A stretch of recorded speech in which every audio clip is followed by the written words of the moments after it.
Hello, and welcome to A Word of Hope on Monday of the first week of Advent. I am coming to you today from St. Saviour's Dominican Parish in Dublin, Ireland. I flew to Ireland this weekend because one of our brothers, Father Richard Woods, died sadly last Saturday. Because it was in his will that if he die in Ireland, where he came this summer to do some writing, that if he died in Ireland, that he'd like to be buried here.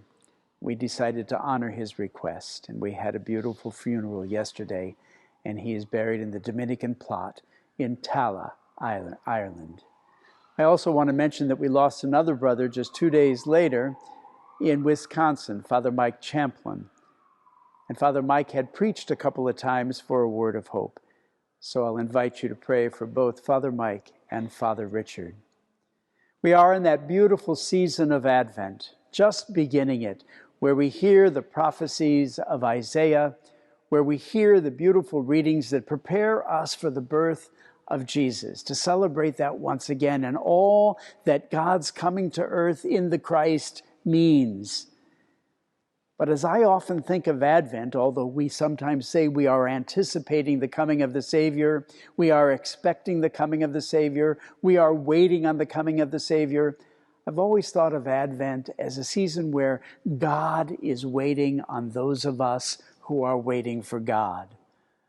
God is giving us the Word and then expecting us to continually adapt our lives to what we hear in the Word, so that as we're waiting for the coming of the Savior, we're actually fulfilling the meaning of the coming of the Savior by adapting our lives to what we hear in God's holy word. On this Monday of the first week of Advent, we have a Gospel of St. Matthew. And you know the Gospel pretty well. It's where Jesus is heading toward Capernaum. And a Roman centurion, comes to him and asks if he could heal his slave who is sick and dying at home. And Jesus says immediately, I will come and cure him. And the famous words of the centurion are, Lord, I am not worthy that you enter under my roof. Say but the word, and he'll be healed.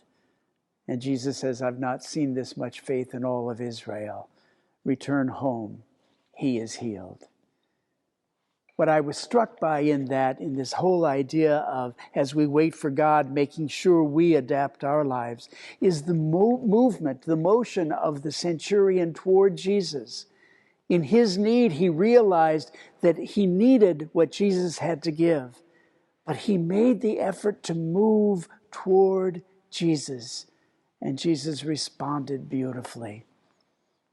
That's what I want to share with us on this first Monday of Advent, that you and I constantly must move toward the God that we are expecting.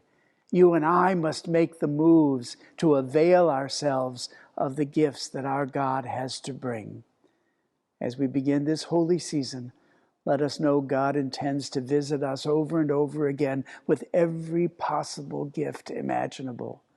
But let us also realize we must do our part in moving toward God, who is always open and moving toward us. God bless you.